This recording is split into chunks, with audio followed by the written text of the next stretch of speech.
How's that? I'll call this meeting to order. It's Tuesday, February 9th. Thank you, Carrie. Roll call. Hello here. David here. Scooby here. Guzikowski here. Corrall here. Seifert here. Chandler here. And Commissioner Johnston and Commissioner Dickman are excused. Is that everybody? Yeah. Good. All right, item 2 is minutes of the January 26, 2016 meeting. Seifert moves to approve the January 26th meeting. Guzikowski, second. Roll call. David, aye. Scooby, aye. Guzikowski, aye. Corall abstains. Seifert, aye. Chandler, aye. Thank you. Item 3 is significant common council actions. Carrie. Common Council approved the following: an ordinance rezoning the property at 600 West Drexel Avenue from M1 Manufacturing to B2 Community Business with a conditional use for a restaurant with drive-through facility. A resolution approving a certified survey map for the properties at 8380, 8400, and 8432 South 27th Street. And approved a motion to enter into an agreement with Traffic Analysis and Design, Inc. to complete a traffic impact analysis for the West Drexel Avenue corridor. Mr. Mayor. Thank you, Carrie. Any questions on that?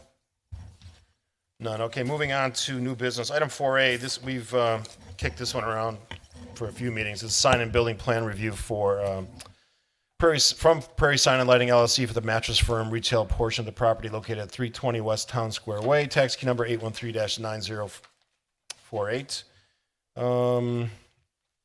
Carrie, in your estimation, have they answered all of our questions and concerns and come back with a proposal that the commission will be happy with?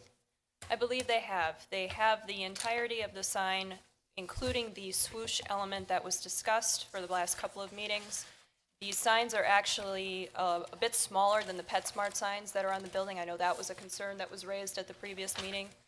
There is no sign proposed on the north elevation, as we had discussed previously. And these signs are of a size that are compliant with code requirements for the PUD. Okay, any questions?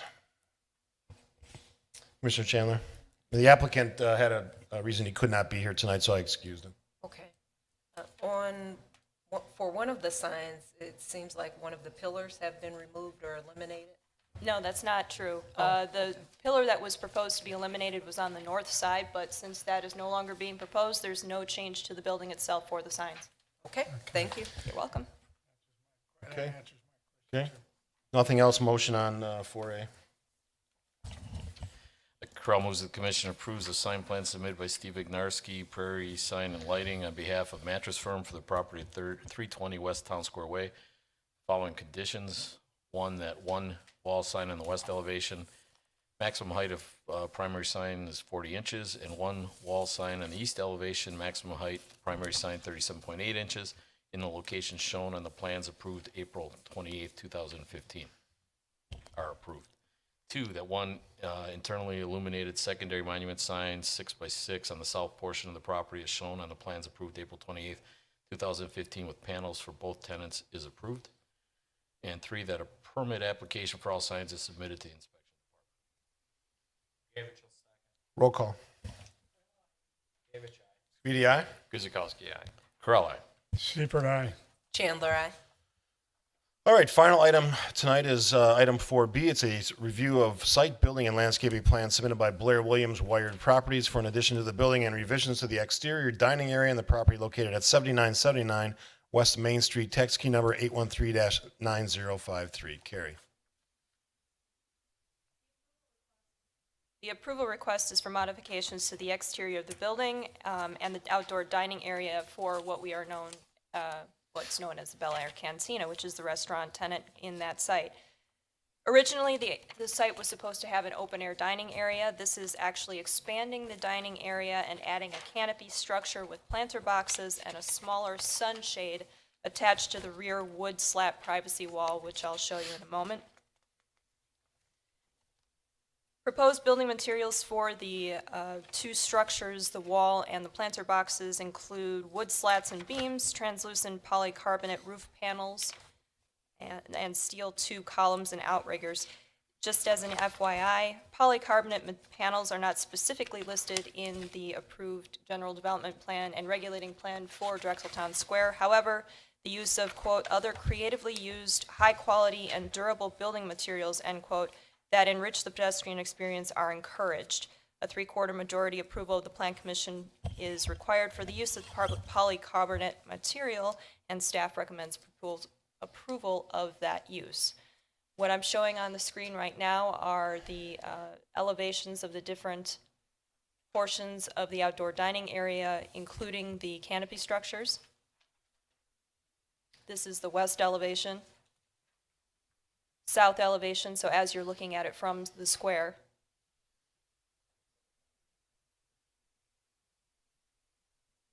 Can we get my screen? Having a bit of a technology issue. I apologize for that. We're seeing it. Albeit in miniature. Okay, now I just lost it and you got it.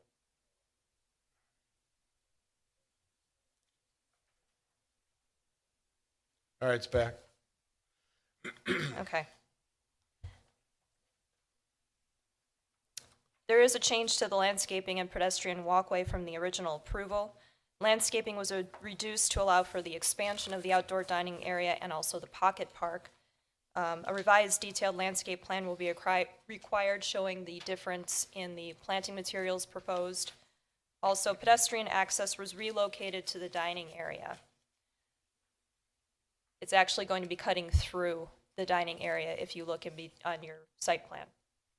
Staff has expressed concerns for the potential for this area to be restricted by either a dining podium, gate, or some other obstruction, and has proposed a condition that this access path remain open and unobstructed at all times. There has been a lighting plan proposed for the outdoor seating area, which includes recessed downlighting fixtures and string lights. You can see the zigzag pattern that's showing the string lights proposed through the dining area into the pocket park. I'll give you an idea of what those string lights will look like. They are proposing clear, so not the multicolored lights. And also recessed downlighting on the underside of the large canopy structure. Staff recommends a condition that the exterior lighting be reduced or turned off during non-business hours. There was one other thing to bring to the attention of the Plan Commission before we get into the renderings. There was one parking lot island that is directly across from the outdoor seating area that had landscaping in the original approval, and that's been changed to pavers. There we go. Let me go back to the site plan. So this area here, if people can see where my mouse is moving, that used to have landscaping in it, and it's now proposed to be pavers. Since there was such a change to the landscape plan from the original approval, staff is recommending that if the paver area is approved by the Plan Commission, that it incorporates a bicycle parking area to complement the existing bike and ped infrastructure in Drexel Town Square and in this area. Give you an idea of what the proposal is going to look like. I'm going to go through the following renderings, showing different angles of the pocket park and the outdoor seating area. Just a close-up of that large canopy structure. The polycarbonate material is actually on the top, so you can't really get an idea of what it would look like from this angle. Kind of a bird's eye rear view from the parking lot. Now you can see what the polycarbonate material would look like. Gives you an idea of what that paver area looks like as well. And if anybody has any questions, this was the original approved landscape plan. Staff recommendation is that the Plan Commission approves the site and building plans submitted by Blair Williams of Wired Properties for modifications to a portion of the building and exterior dining area at 7979 Main Street, subject to conditions 1 through 8. Mr. Mayor. Thank you, Carrie. The applicant is here. At this time, I'll open up to questions from the commission. Commissioner Chandler? Can you provide more information about the pedestrian access and the bike pathway? Sure. Blair Williams, 2237 Lake Drive, president of Wired Properties. I have two of the members of the architectural team here as well, Steve Morales and Ryan Pliska from Rickenshine Architecture. I can speak a little bit about what the landlord-tenant relationship here is and what our expectations are of them to help, I think, mitigate some of those concerns. Our expectation is that the pedestrian access points from the parking field through to what really is 6th Street here would remain unencumbered. It's not so unlike as if these folks had a sidewalk cafe where they had dining immediately adjacent to the building and then dining on the other side of a sidewalk. It is intended to be a public access point and a way to get from the parking through to the sidewalk to get on the urban grid. Our expectation is that that would remain free and unencumbered from a gate or any condition like that. I think that's consistent with what the architectural team has planned as well as the tenant. Concept site plan, the pathway that you're referring to is on either side of the outside sitting area? It's running down the kind of bisecting the two outdoor seating areas. Okay, thank you. And then details about the bike path, where is it exactly? I The didn't see bike where- pad, I think what staff has recommended is that the triangle that was previously planted which is now proposed to be pavers, would include some measure of bike parking, so. It's it's on one of the images that you brought up before. It shows it.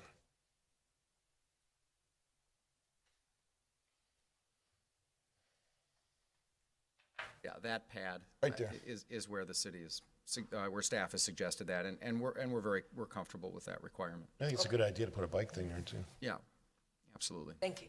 You're welcome. Commissioner Bekavich. I just have a couple of comments and then just a couple of questions.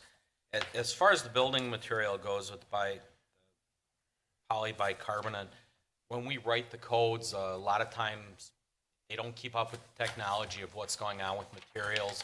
Usually these materials are made lighter, stronger, more durable, mold resistant, rot resistant. So really, I do not have an issue at all with building material. I actually like the addition to it.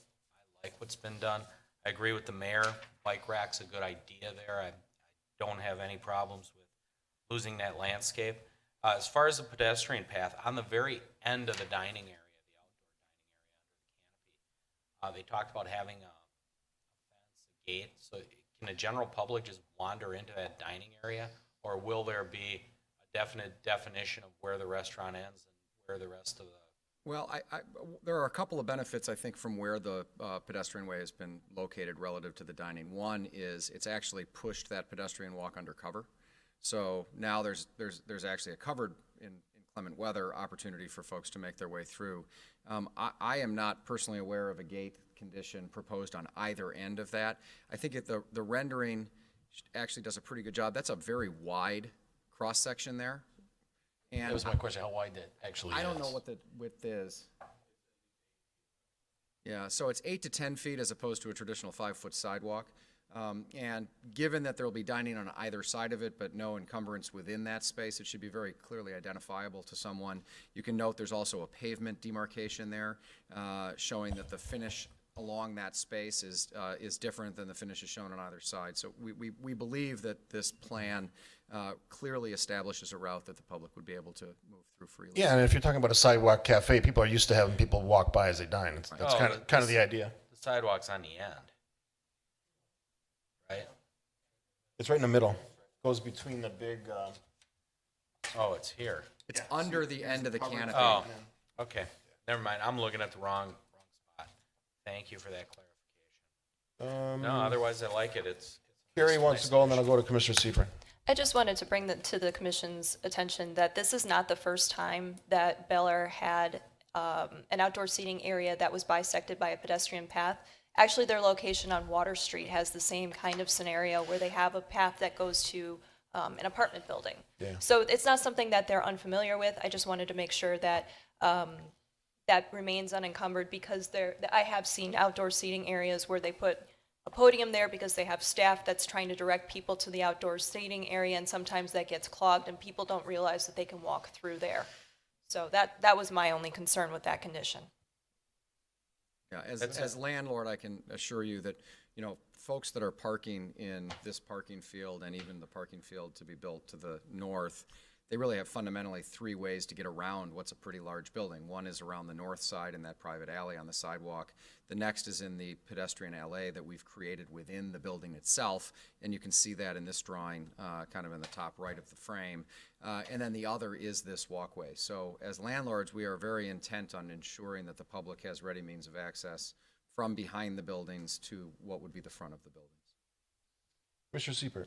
And the question I have is, the sun in the evening comes, is there any protection for that? Because that kind of faces the west and, you know, I think the best protection for the late afternoon sun here is going to be to face east when you're sitting at that bar there having a margarita. I can't, you know, the margarita is delicious whether you face east or west.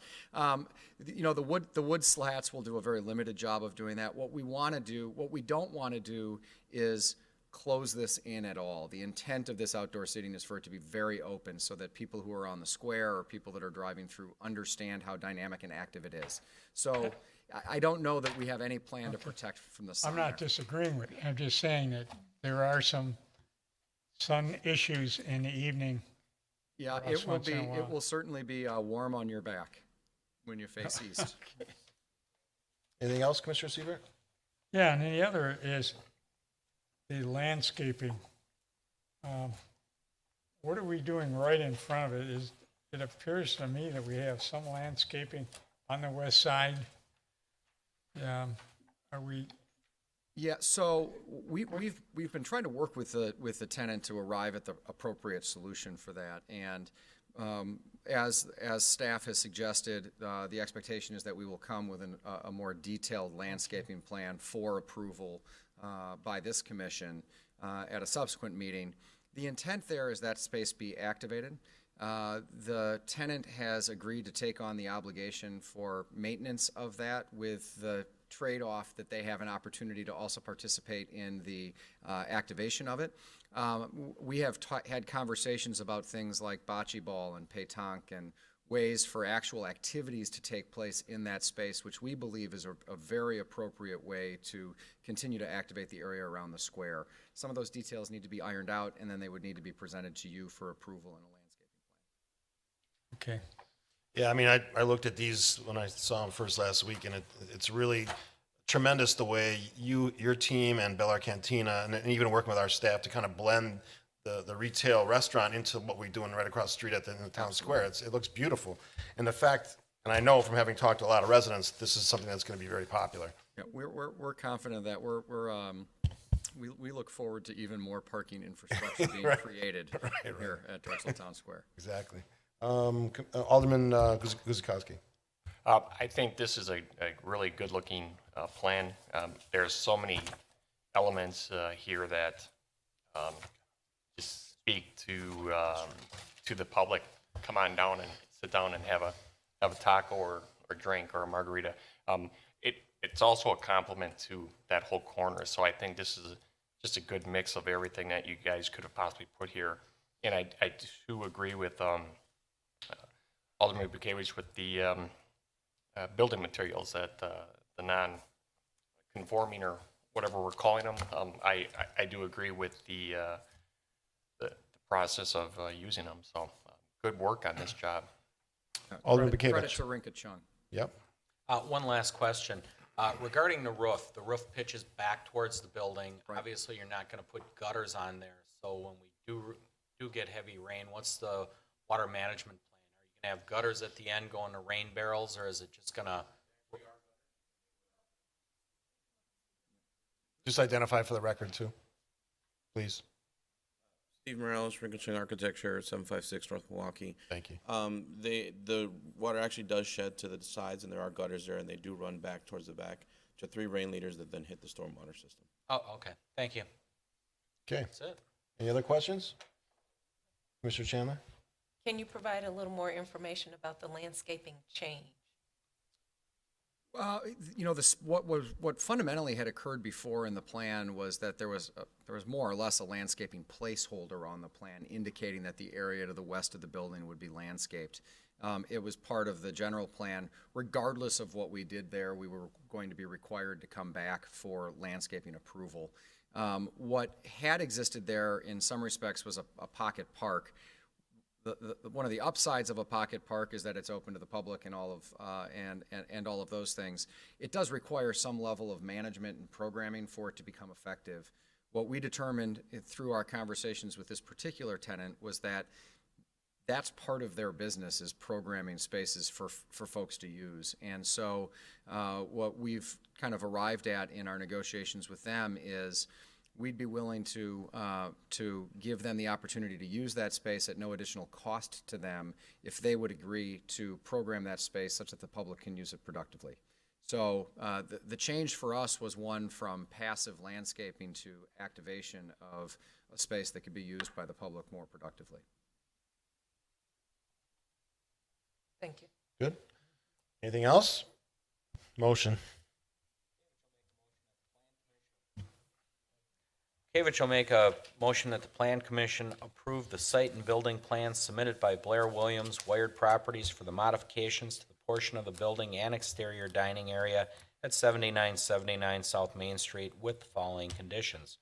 1, that the pedestrian access path between the public sidewalk and the parking lot remain open and unobstructed at all times. 2, that the proposed paver area immediately across from the outdoor dining area incorporates bicycle parking. 3, that the lighting in the exterior dining area and pocket park be reduced or turned off during non-business hours. 4, that all revised plans, that being site, building, landscape, etc., are submitted in digital and paper formats for review and approval by the Department of Community Development prior to the submission of building permit applications. 5, that all mechanical equipment, ground, building, and rooftop is screened from view. 6, that all building and fire codes are met. 7, that the updated detailed lighting plans are submitted for review and approval by the Department of Community Development upon recommendation of the electrical inspector prior to the issuance of building permits.